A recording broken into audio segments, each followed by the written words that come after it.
Hello everyone, स्वागत करते हैं आप सभी का फिक्स टारगेट 2.0 परिवार के एक और नई क्लास में। दोस्तों, हिंदी साहित्य का आज मैं दूसरा क्लास आपके बीच लेकर आ रहा हूं और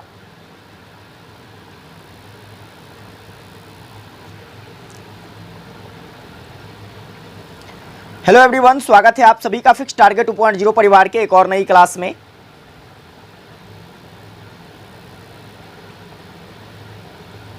हेलो एवरीवन, हिंदी साहित्य के एक और नई क्लास में आप सभी का स्वागत है। जितने भी बच्चे भारत के किसी भी यूनिवर्सिटी से ग्रेजुएशन फर्स्ट सेमेस्टर में हैं और यदि आपने major paper, minor paper, MDC paper में हिंदी साहित्य रखा है तो आप लोग आज के इस पूरी क्लास को ध्यान से देखिए। यूनिट नंबर फर्स्ट का ये दूसरा क्लास होगा। पहली क्लास जो कि आपने नहीं देखा है तो डिस्क्रिप्शन में लिंक है, आप पहली क्लास को ज़रूर देख लीजिएगा, जहां पर मेरे द्वारा हिंदी साहित्य के इतिहास के बारे में समझाया गया था।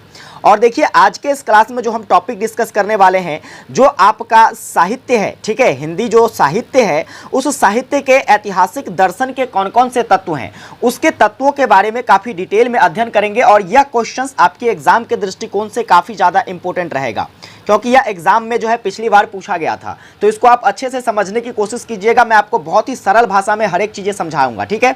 तो आप लोगों ने अभी तक सेशन को शेयर नहीं किया है, अपने सभी दोस्तों के बीच शेयर कर दीजिए। सेशन को लाइक नहीं किए हैं, लाइक कीजिए, और चैनल पर नए हैं सब्सक्राइब करके नोटिफिकेशन बेल ऑन कर लीजिएगा। साथ में प्यारे बच्चे, टेलीग्राम का लिंक डिस्क्रिप्शन में दिया है, आप टेलीग्राम को जरूर ज्वाइन कर लीजिएगा ताकि क्लास की नोटिफिकेशन और पीडीएफ आपको टाइम से मिल सके, ठीक है।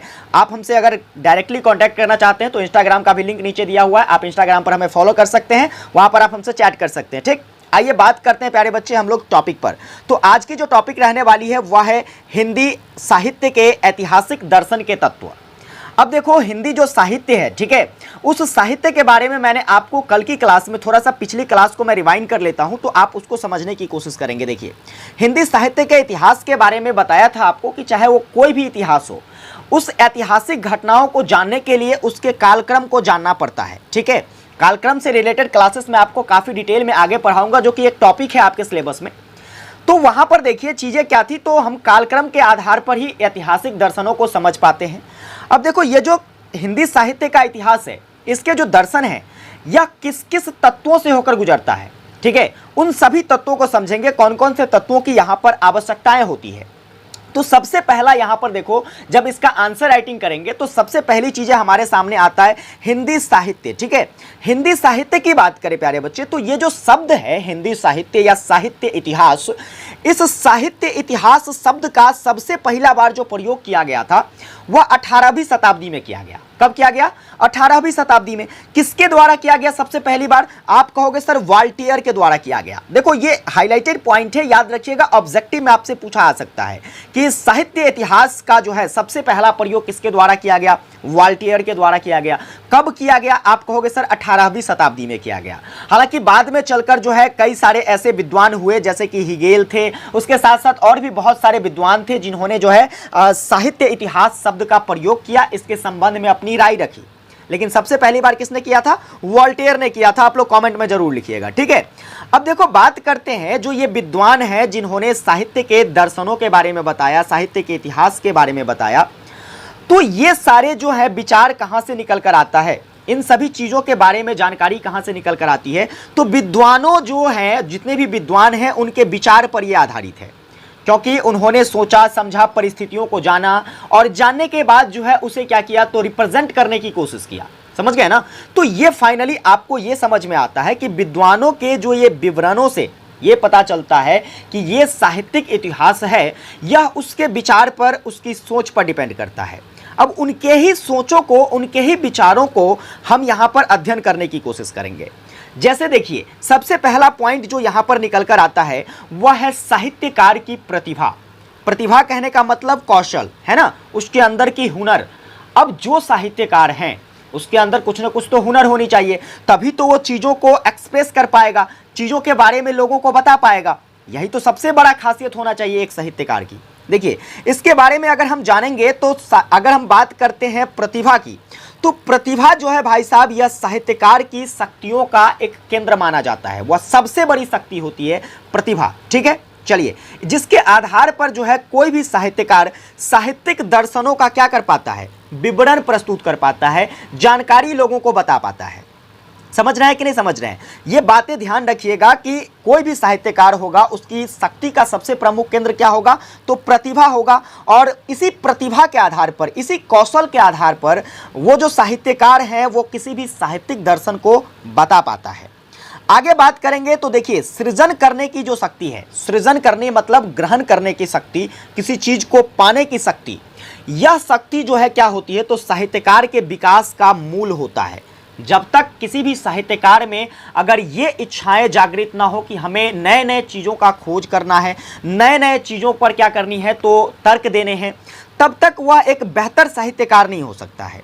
तो एक साहित्यकार में किस चीज़ों की आवश्यकता होनी चाहिए, किस चीज़ों का मूल रूप से विकास होना चाहिए? तो आप कहोगे सर सृजन शक्ति उसके अंदर होनी चाहिए। और इसी कारण से जो है एक समय में जो है इतिहासकारों की रचनाओं में काफ़ी सारे अंतर देखने को मिला। ठीक है, देखिए अब हर व्यक्ति एक जैसा नहीं हो सकता है। जैसे मान लीजिए आपके और आपके फ्रेंड्स की मैं कंपैरिजन कर लूँ, तो क्या जितने कौशलपूर्ण आप हैं उतने कौशलपूर्ण आपके फ्रेंड्स हैं? ऐसा नहीं हो सकता है। जो गुण आपके अंदर होगा आपके फ्रेंड्स के अंदर नहीं होगा। उसी प्रकार से बहुत सारे हिंदी के साहित्यकार हुए, सभी में अलग अलग प्रकार की प्रतिभाएं हुई, तो उसकी जो पहचान है, इसी प्रतिभाओं के आधार पर जो है क्या किया गया, इतिहासकारों के द्वारा उसका क्लासिफिकेशन करके बताया गया कि देखिए फलाने जो साहित्यकार रहे थे ये इतने कौशलपूर्ण साहित्यकार थे, इसमें इस प्रकार की कमी थी। ठीक है, ये जो दूसरा साहित्यकार है इसमें ये कमियां देखने को मिली। तो ये अंतर करने का जो मौका कहाँ से मिल जाता है? तो लोगों को उसकी प्रतिभा के आधार पर हम क्या कर सकते हैं? क्लासिफाइड कर सकते हैं, बांट सकते हैं। समझ गए कि नहीं समझ गए? तो ये आ जाती है आपके किट से। तो आपके साहित्यकार के प्रतिभा में हम लोग इतनी सारी बातों को लिखेंगे कि प्रतिभा जो होता है यह साहित्यकार के शक्ति का केंद्र होता है, जिसके आधार पर जो है वह किसी भी साहित्यिक दर्शन का विवरण दे पाता है। और साथ में बात करें तो उसमें सृजन करने की शक्ति होनी चाहिए, जिसके आधार पर हम जो है कालांतर में जो विभाजन हुआ है साहित्यकारों के बीच में, उन सभी के बीच में हम अंतर कर पाते हैं। ठीक है, साहित्यकार की सृजन शक्ति को समझने के लिए जो है उनके हमको किसको जरूरी हो, उसके जो है व्यक्तित्व को समझना जरूरी होता है, उसकी प्रतिभा को समझना जरूरी होता है। जब तक किसी के व्यक्तित्व को नहीं समझेंगे, उसकी प्रतिभा को नहीं समझेंगे, हम उसमें अंतर नहीं कर सकते हैं। तो ये पहला पॉइंट्स हो गया। दूसरे पॉइंट्स की प्यारे बच्चे बात करते हैं तो देखो दूसरा पॉइंट्स यहाँ पर समझने की कोशिश कीजिएगा। देखो दूसरा पॉइंट्स जो आ जाता है वह है परिवेश और वातावरण। आपकी हर एक चीज़ें आपके परिवेश पर डिपेंड करती है, इसके साथ साथ वातावरण भी बहुत ज़्यादा प्रभाव डालता है आपके ऊपर। जैसे कि मान लीजिए आप एक अच्छे एनवायरनमेंट में रहोगे, एक अच्छे परिवेश में रहोगे, तो आपके अंदर गुण जो होगा वो अच्छा होगा। और कोई बच्चे जो हैं, कोई व्यक्ति जो हैं एक गलत परिवेश में रह रहे हैं, गलत वातावरण में रह रहे हैं, तो उस पर उस टाइप का क्या होता है, इफेक्ट हो जाता है। तो एक साहित्यकार जो लोगों का मार्गदर्शक है, जो लोगों को दिशा देता है, लोगों को जानकारी देता है, उसके लिए तो ज़रूरी होगा ही कि उसे एक बढ़िया परिवेश मिलना चाहिए, उसे एक बढ़िया वातावरण में रहना चाहिए। तो साहित्यिक इतिहास दर्शन में परिवेश तथा वातावरण का भी काफ़ी ज़्यादा महत्व रहा है, जो कई परिस्थितियों को निर्माण करने का काम करती है। विभिन्न कालों में देखा गया है कि विभिन्न कालों के परिवेश और वातावरण का प्रत्यक्ष प्रभाव जो है साहित्यकारों पर पड़ा है, क्योंकि उस समय की स्थिति कैसी रही थी, फिर नए समय आए उसमें उस कैसी स्थितियाँ थी, उसका प्रभाव साहित्यकारों पर क्या पड़ा।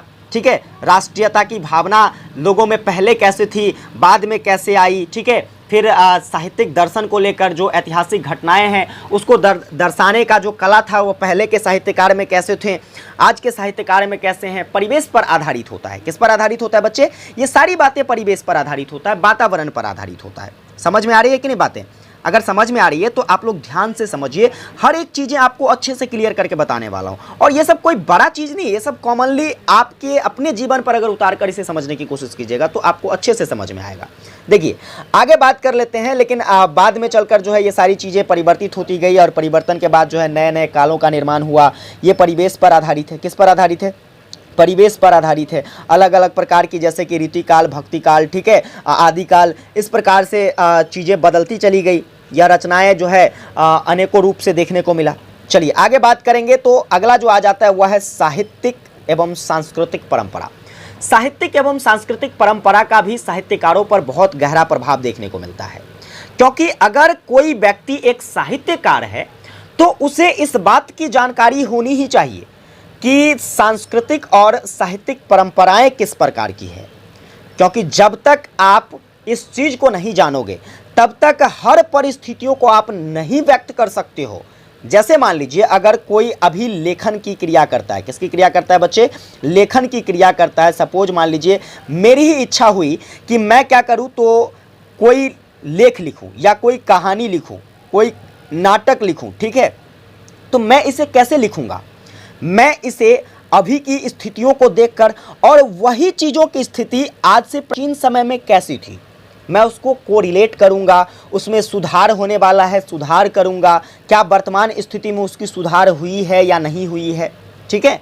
जैसे कि आप अपनी सांस्कृतिक सभ्यताओं को देख लीजिए। एक समय था जैसे कि हम लोग मिथिला में रहते हैं, ठीक है? और हमारे यहाँ पर बच्चे जो हैं, एक जो पहनावे ओढ़ावे की बात करी जाए तो हमारा मूल रूप से पहनावा है क्या? तो हमारा मूल रूप से पहनावा है धोती कुर्ता गमछा, है ना? लेकिन हम लोग आज जो है बिल्कुल मॉडर्न होते जा रहे हैं। महिलाओं का पोशाक क्या है? साड़ी। लेकिन महिलाएं भी आज मॉडर्न होती जा रही है। वह देखते हो नए नए क्या कहते हैं, वेस्टर्न कल्चर लोगों की तरह जो है, पश्चिमी सभ्यता के लोगों की तरह जो है जीन्स वगैरह पहनता है, बहुत जो है छोटी छोटी कपड़े पहनता है। तो ये क्या है? एक संस्कृति का परिवर्तन है। ये क्या है? एक संस्कृति का परिवर्तन, जो कि लोगों की मानसिकता पर आधारित है। लोग अपनी मानसिकता को जो है देखकर परिवर्तित कर रहे हैं, और धीरे धीरे जो हमारी पुरातन संस्कृति है वो बदलती जा रही है। तो इन सभी के त्रुटियों को, इन सभी के खामियों को दूर करने के लिए या फिर इस पर विचार करने के लिए हमें पहले की स्थिति और अभी की स्थिति को भी जानना बेहद जरूरी हो जाता है। उसी प्रकार से इस साहित्यकार को ये जानना जरूरी है कि साहित्य के विकास और उसकी उचित व्याख्या करने के लिए संस्कृति की परंपरा क्या रही है पहले और क्या है अब, प्राचीनतम और नवीनतम, इन दोनों चीज़ों पर उसे अध्ययन करना जरूरी होता है। इसके बाद द्वंदात्मक भाव, यह भी बहुत बड़ा इंपॉर्टेंट तथ्य है। द्वंदात्मक भाव एक ऐसा भाव है, देखो माना गया है कि आप अगर मनुष्य का जीवन बिता रहे हो, चाहे मनुष्य का जीवन वो किसी रूप में हो, ठीक है, जब तक आपके पास चैलेंजेस नहीं होंगे ना, आप बहुत बड़े नहीं कर सकते हो। और ये चैलेंजेस जो है हिंदी साहित्यकारों को देखने को मिला, क्योंकि जब जब नया साहित्यकार आता गया, उन्होंने नए नए एक्सपेरिमेंट के तौर पर नई नई चीज़ों को विकसित करके लाकर रखा। इससे क्या हुआ? तो द्वंदात्मक भाव प्रकट हुआ। जैसे मान लीजिए मैं कुछ एग्जाम्पल्स के जरिए इसे समझने की कोशिश करता हूं। तो देखो, एक क्लासरूम है, यहां पर बहुत तरह के बच्चे हैं।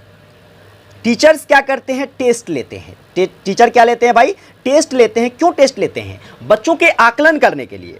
लेकिन उसी में कुछ बच्चे ऐसे होते हैं जिसके अंदर द्वंदात्मक भाव पैदा हो जाता है। अरे बा, ओकरा 1 नंबर हमरा से ज़्यादा आगे लो। कैसे आगे लो? अगला टेस्ट होगा ना तो उससे 2 नंबर ज़्यादा लाएंगे, 5 नंबर ज़्यादा लाएंगे, है ना? तो इस तरीके के भाव को ही हम द्वंदात्मक भाव कहते हैं। और लेखन शैली में यह बहुत इंपॉर्टेंट रहा कि द्वंदात्मक भाव जो है भाई साहब, ये क्या किया? तो हिंदी साहित्य को एक चरमोत्कर्ष पर ले गया, और नई नई चीज़ें, एक बेहतर बेहतर चीज़ों को हिंदी साहित्य में जोड़ने में कौन योगदान दिया?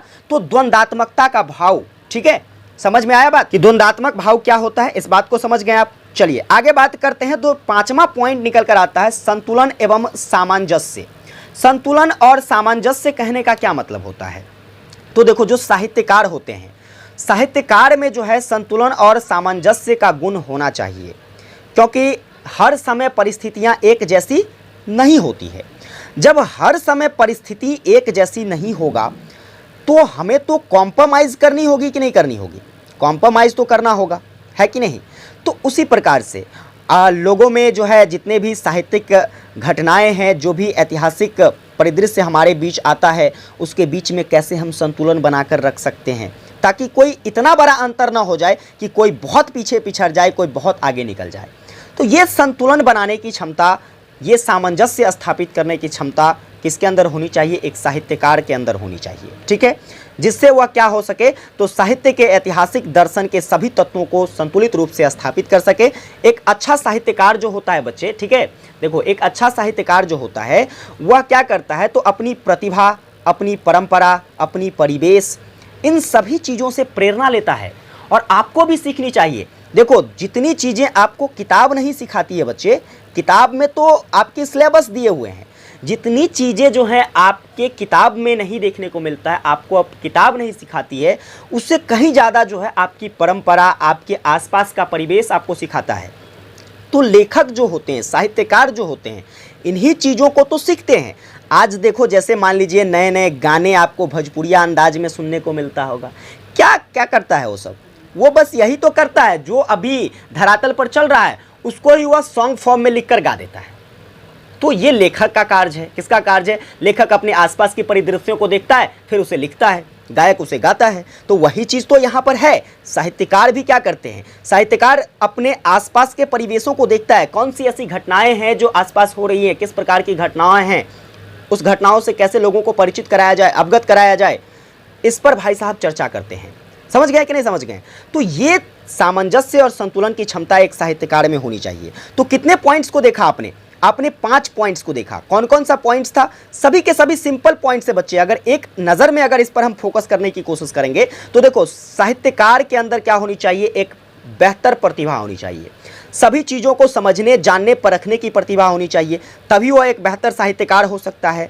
वह एक बेहतर परिवेश और एक बेहतर वातावरण में होना चाहिए जिससे उसे जो है एक स्वच्छ क्या कहते हैं, स्वच्छ और साफ तरीके से किसी चीज़ को सोचने पर, समझने पर, उसके बारे में बताने पर जो है आज़ादी मिल सके।